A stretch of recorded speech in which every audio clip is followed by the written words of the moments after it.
Okay, real question. If a caveman walked into a room today, what would he swipe right on? Like before Instagram, before filters, before anyone had a 12-step skincare routine? What actually made someone attractive 100,000 years ago? We think we're so evolved, right? We've got high-definition cameras, we've got Botox, we've got gym memberships.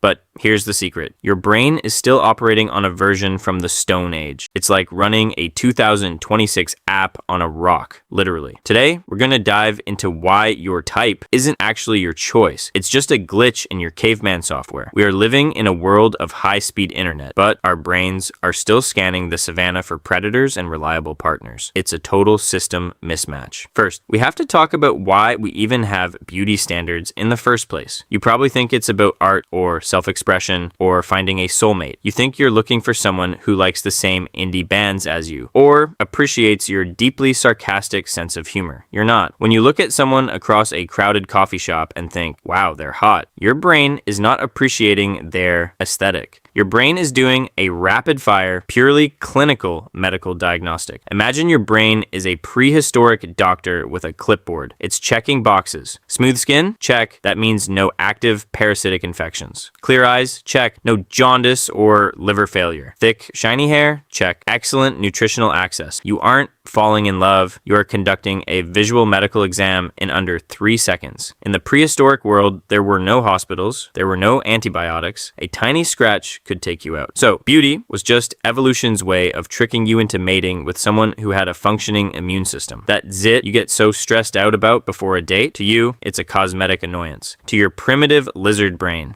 it's a flashing red siren screaming, infection detected, abort the date, do not reproduce. We spend billions of dollars globally on skincare, makeup, and dermatologists just to prove to complete strangers that we don't have the plague. Now, let's talk about the absolute irony of modern body standards. Let's talk about the Venus era. If you walked into a prehistoric camp 30,000 years ago looking like a modern, chiseled runway model or a shredded fitness influencer, you would not be the center of attention. You would be the immediate concern of the entire tribe. They would look at your six-pack abs and low body fat and they would think, oh my God, someone get this person a mammoth steak. They are literally starving to death. See, in the Stone Age, being thick wasn't just a passing trend. It was a literal insurance policy against famine. Food wasn't a tap away on an app. Food was something you had to chase with a sharp stick for 14 hours while actively trying not to become food for a giant cat. If you've never seen the Venus of Willendorf statue, look it up. It's a tiny 25,000-year-old figurine of a woman. By today's harsh medical standards, she would be considered significantly overweight. But to an ancient human, she was the ultimate supermodel. She was the peak of human achievement. If you had extra weight back then, it meant you had access to the best food. It meant you had the best hunters in your family. It meant you could survive a brutal, freezing winter where nothing grew for 6 months. You were essentially the CEO of the cave. Think about the sheer absurdity of this. Today, we spend billions of dollars, starve ourselves, and run on treadmills like hamsters just to lose weight. Back then, you spent your entire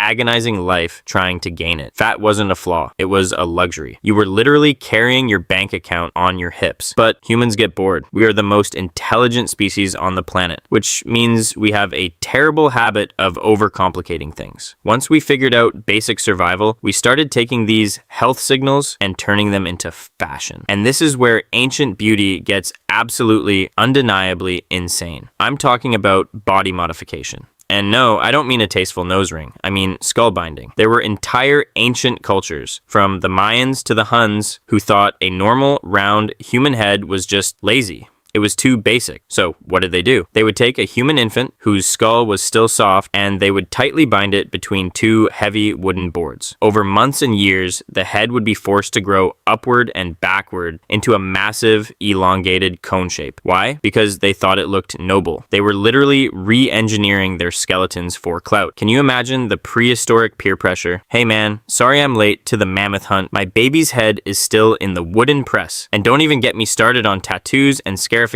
We think tattoos are so edgy today, but to ancient humans, rubbing soot into an open wound to create a scar wasn't about looking cool for a music festival. It was a biological flex. It was a way of standing by the fire and saying, look at this massive scar. I survived a leopard attack. I am dangerous. I heal quickly. Do not mess with me. It wasn't pretty, it was physical proof of invincibility. It was basically a prehistoric LinkedIn certification. We look back at those people and think, wow, they were crazy to do that to their bodies. But are we really any different? We just swapped the wooden head press for a needle and some Botox. We traded the sharp rocks for plastic surgery. It is the exact same primitive desire, the desperate need to prove to the rest of the tribe that we have the resources, the pain tolerance, and the status to optimize ourselves. Actually, if you want to know how deep this goes, let's look at the very first makeup ever used by human beings. Archaeologists found a cave in South Africa called Blombos Cave. Inside, they found 75,000-year-old abalone shells. But they weren't just eating what was inside. The shells were being used as mixing bowls. Ancient humans were taking red ochre, a natural clay, crushing it up, mixing it with animal fat, and creating the world's very first lipstick and body paint, 75,000 years ago. Before the wheel, before agriculture, before writing, we were inventing cosmetics. We didn't know how to farm wheat yet, but we absolutely knew that a little bit of red tint on the cheeks made us look healthier, flushed, and alive. Your morning makeup routine is quite literally one of the oldest traditions in the history of the human race. Which brings us to the final, ultimate boss of beauty standards, symmetry. You probably spend way too much time in the mirror making sure your hair is perfectly parted or that your eyeliner is exactly the same on both eyes. You obsess over whether your left profile is worse than your right profile. Why do we care? Why is a balanced face considered the peak of beauty? Once again, your brain is just running a medical test. In the brutal reality of the wild,